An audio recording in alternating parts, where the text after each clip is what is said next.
Boa noite, gente. Então, esse é o curso de Teologia Cristã para Todos.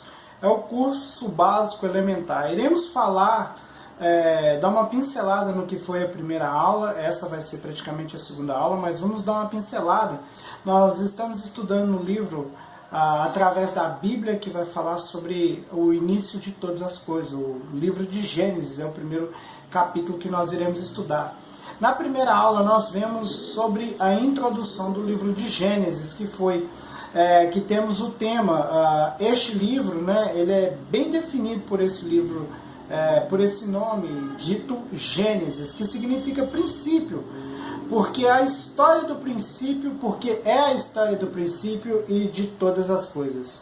Né? No princípio Deus criou os céus e a terra, o princípio de todas as formas de vida, de todas as instituições e relações humanas. Por isso se dá o livro Gênesis, no princípio, no início.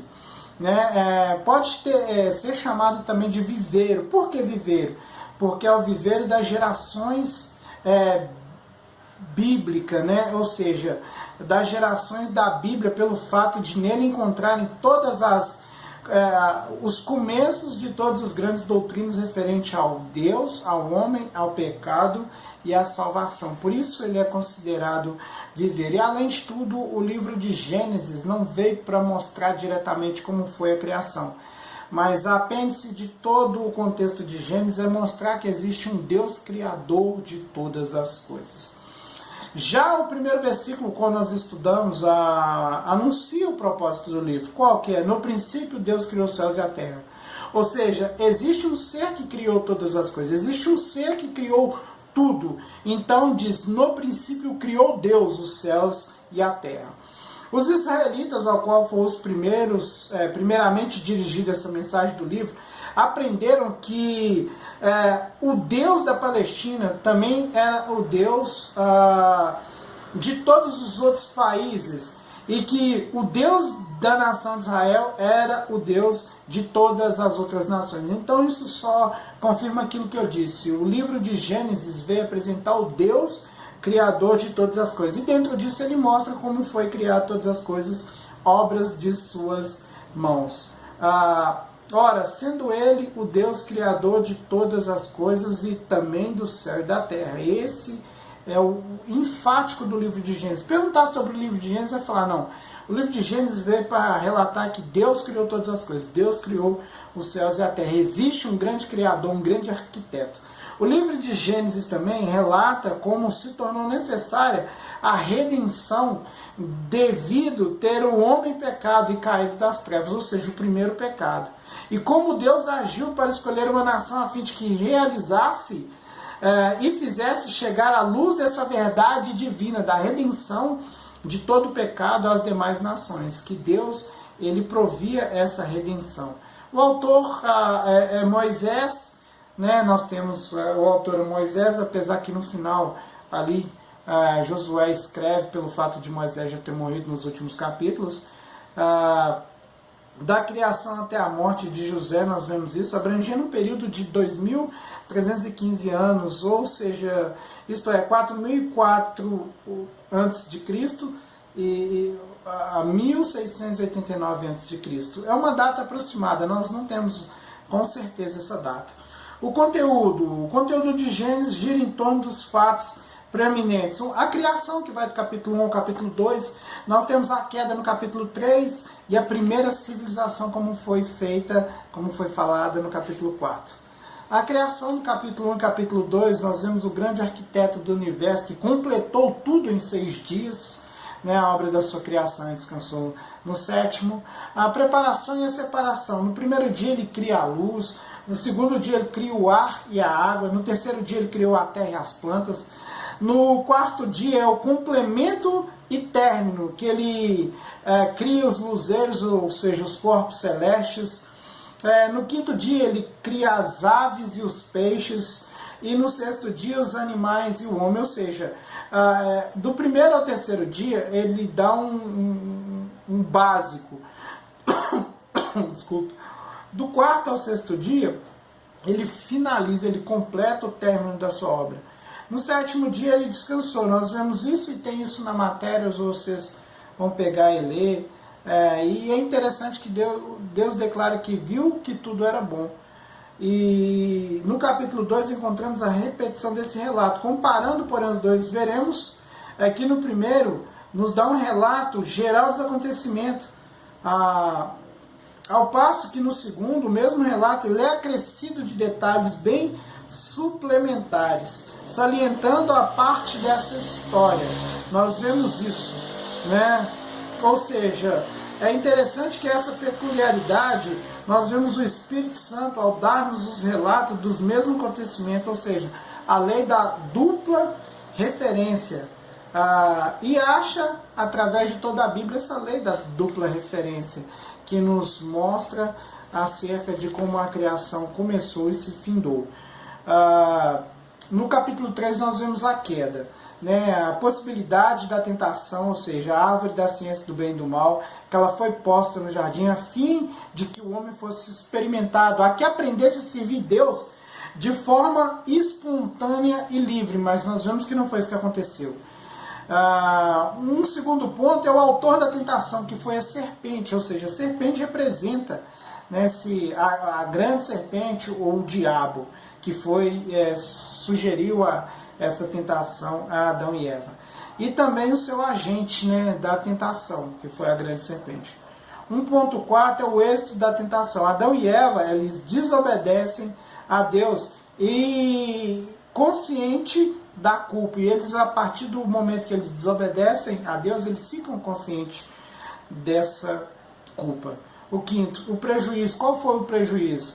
Foi sobre a serpente, foi a degradação total. Nós vemos o que ele dirige, né, de decretos sobre a serpente. Sobre a mulher, a dor e a submissão ao homem. Tanto que a mulher não tinha valor se ela não procriasse, principalmente ela desse filho homem. Então, a dor e a submissão ao homem foi um prejuízo dado pelo pecado à mulher. E sobre o homem, o trabalho árduo até a sua morte, num solo cheio de espinhos. É interessante que quando Deus põe Adão e Eva no jardim, eles já tinham que comer, eles não precisavam cultivar. Mas a partir do pecado, Deus já fala que do suor do seu sangue comerás. E a terra será cheia de espinhos, porque vai ter que trabalhar no árduo até a sua morte. Sobre o homem e seus descendentes, a exclusão da árvore da vida do paraíso de Deus. Eles foram excluídos, ou seja, foram expulsos do jardim e foram separados da árvore, porque senão eles também iam comer pela sua desobediência. Então, nós vimos a criação, nós vimos a queda, agora nós vamos ver a primeira anunciação da redenção, ainda no livro de Gênesis. A redenção ela é prometida em Gênesis 3,15, que Deus vai declarar assim através dos escritos de Moisés. E porém, inimizade entre ti e a tua mulher, entre a tua semente e a sua semente. Isso quer dizer que haverá uma luta entre o homem e o poder que causou a queda, ou seja, uma luta entre o homem e o pecado. Esta te ferirá a cabeça. O homem será vitorioso por meio pelo seu representante. E este que ferirá a cabeça é Jesus Cristo, o representante ou o Filho do Homem. Nós vemos isso em Atos, né, dos Apóstolos 10:38 e 1 João também 3:8. E tu lhe ferirá o calcanhar. Mas a vitória será por meio do sofrimento, por meio da morte da semente da mulher, que é Cristo. Então a serpente lhe ferirá o calcanhar, ou um pejorativo que Cristo ia sofrer. Por isso nós seríamos vitoriosos, mas através do sofrimento de Cristo, de ter levado essa culpa, de ter levado os nossos pecados. Então esse é o primeiro anúncio da redenção. Como nós vemos em Gálatas 4:4, Isaías 7:14 e Mateus 1:21. E a redenção.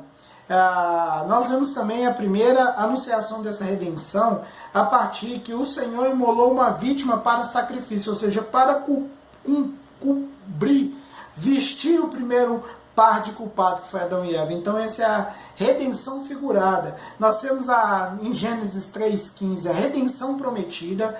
Nós temos a redenção figurada, que é um quadrado de cobertura à consciência da culpa por meio do sacrifício do sangue de Cristo.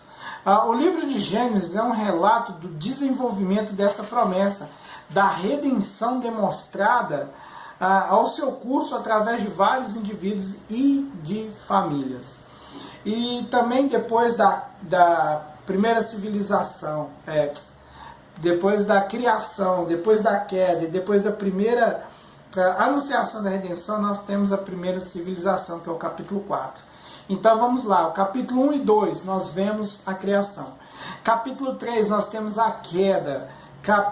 Dentro da queda nós temos a primeira anunciação da redenção no capítulo 3. E no capítulo 4 nós vemos a primeira civilização. Ou seja, a história de Caim, que mostra que o pecado tornou-se hereditário e conduziu o primeiro homicídio. Que o pecado de Adão e Eva se estendeu ao seu filho Caim, que matou seu irmão Abel. Então vemos esse pecado sendo hereditário e sendo conduzido a partir da família ali já em diante. Nós vemos isso em 1 João 3,12. A história de Abel, ela nos ensina como aqueles que participam da culpa e do pecado de Adão, e também eles podem ser aceitos por Deus, que Caim e Abel também participaram do pecado de Adão e Eva, mas ali essa história nos ensina que mesmo participantes do pecado de Adão e Eva, nós podemos ser aceitos diante de Deus, por meio de oferenda de um sacrifício expiatório, porque tudo que nos faz participantes de Deus é através de sacrifício, assim como foi em Caim, em Abel, ali que eles, por mais que Adão e Eva pecaram, foram expulsos do jardim, Deus ainda aceitava eles de acordo com aquilo que eles ofereciam a Deus.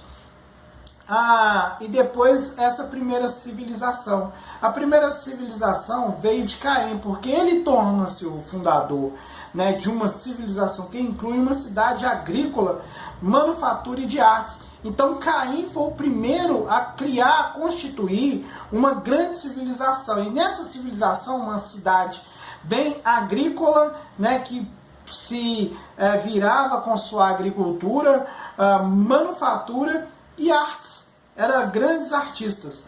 O caráter do mesmo foi marcado pela violação da lei do matrimônio e do espírito de violência.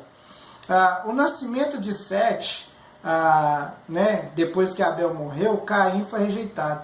E a promessa de redenção passou desses filhos ao seu terceiro filho, que era o filho de Adão, Sete. Nós vemos isso em Gênesis 4, 25 a 26. É bom lerem cada referência que foi dada através do PDF que eu enviei, para vocês entenderem que do capítulo 1 ao capítulo 2 nós temos a criação.